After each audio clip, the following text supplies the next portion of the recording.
for whatever reason, you encounter these phrases, these words, these themes over and over again. And for whatever reason, as I've been revisiting the Bhagavad Gita, this word has become really important to me. And through my practice, I've been, while I'm on my cushion, but also just throughout the day, asking myself, how can I experience union right now? How can I be a little more united? How can I be a little bit more in rhythm with life or in flow with life? If life is a wave and I'm riding a surfboard, how can I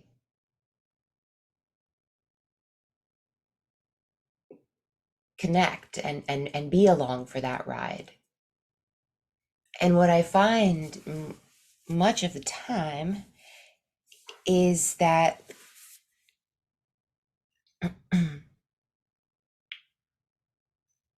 some part of me is resisting the ride. Some part of me is going, I don't like this wave. Can I have a different surfboard, please? Right? Extend our metaphor here. It's like every time that I'm like, I don't want my day to be going like this. I don't want this to be happening right now. I don't want my body to feel like this, right? I don't want this equipment anymore. Can I get a trade in, or can I upgrade, or and through doing that little mini inquiry, and then just allowing myself to be open to sort of what follows after asking myself the question, I am finding that I'm able to drop in to something like that meditative state that we cultivate more regularly, more quickly, more easily and gently.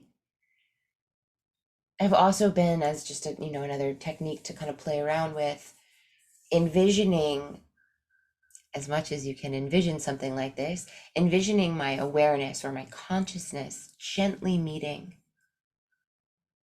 whatever is happening in my field of consciousness.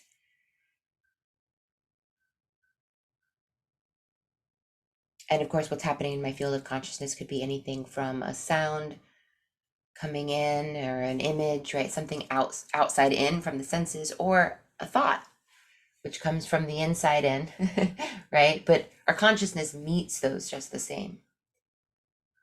In the Sanskrit text, in all the Eastern philosophy that I've studied, they all consider thoughts to be part of the material world, but a more subtle aspect of the material world. Really, really helpful, meditators, to remember that. But I've been kind of, playing with this sense, everything that I meet, where's that contact point? Where's that union point? And can I make that contact point between the invisible and the visible, between the seer and the seen, sweet? Can they greet each other like beloved friends or lovers, really dear neighbors?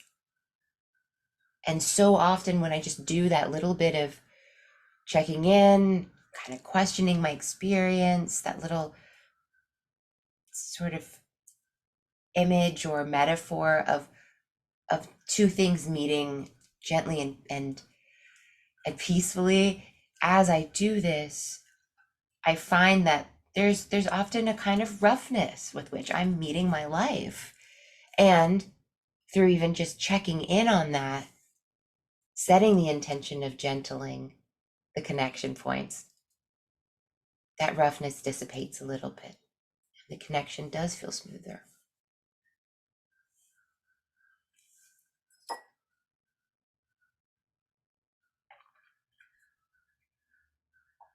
I am I'm amazed as I return to the Bhagavad Gita, um, years and years after I first picked it up, after I've now studied more deeply all of these other texts. I'm amazed, but also not, also not surprised with these common themes, It's the same teachings. It's the same teachings as I find expressed through one of my most beloved teachers, Sri Nisargadatta Maharaj. It's the same teachings that we're finding in the Yoga Sutras. It's the same teachings from the Buddhist Heart Sutra, from the Tao Te Ching, which, now we're coming toward the end of this year. Oh, excuse me. The Tao Te Ching is how we started this year. I keep kind of nodding my head and widening my smile as I'm studying this text and going, there's that teaching and there's that teaching, and the Tao Te Ching said it like this, and here it is said this way.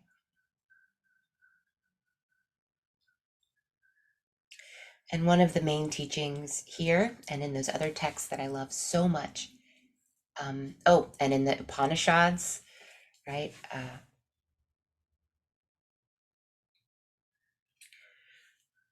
Almost verbatim, right? I'm finding the same teachings and almost the same language as at least other Sanskrit texts. This teaching, the enlightened being, the being who is in union, who is at peace, who is riding the wave and not fighting it, the one that we are aiming to be through these practices. The enlightened being sees herself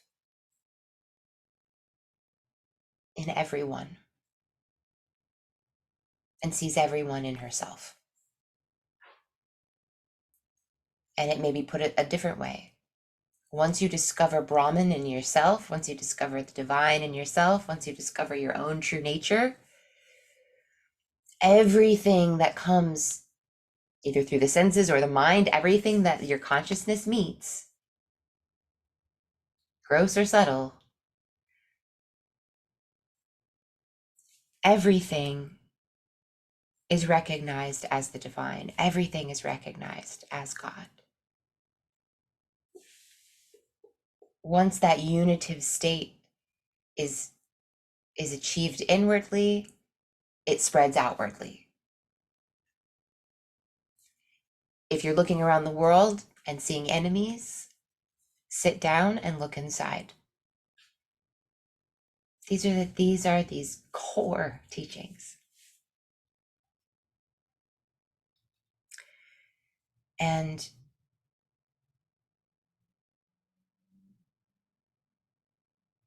I mean, how do I even, I can't, I'm not going to, go deeply into,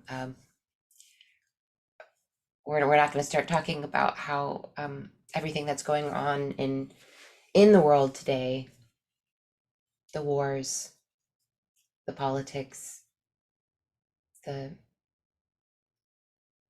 statements that, I'm going to wipe these people off the map, right?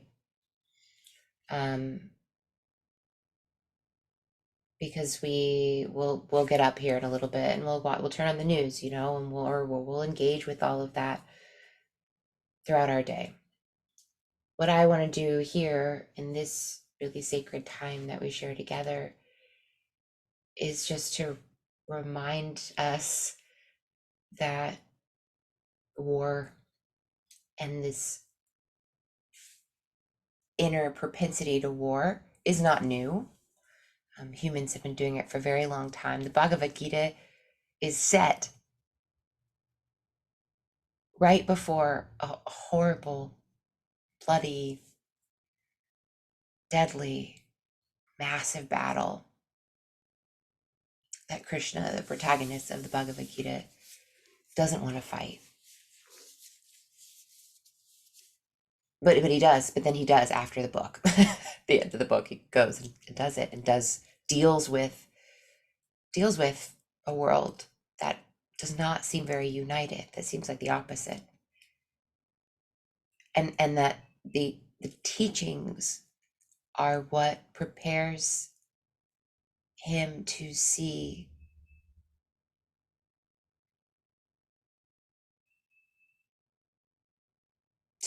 unity and love and beauty, even in the most challenging of times.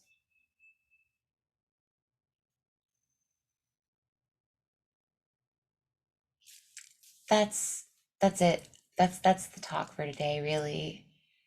That's the teaching, you know. Everything here is made of the same stuff, and none of it is perfect, and all of it is divine and sacred. So may you meet everything you meet today with a kind of a gentleness. May you do your best to be with what is, even when it is ugly or scary. Pam says, this is so beautiful and helpful. I so appreciate gentling the connection point and all you shared. Thank you.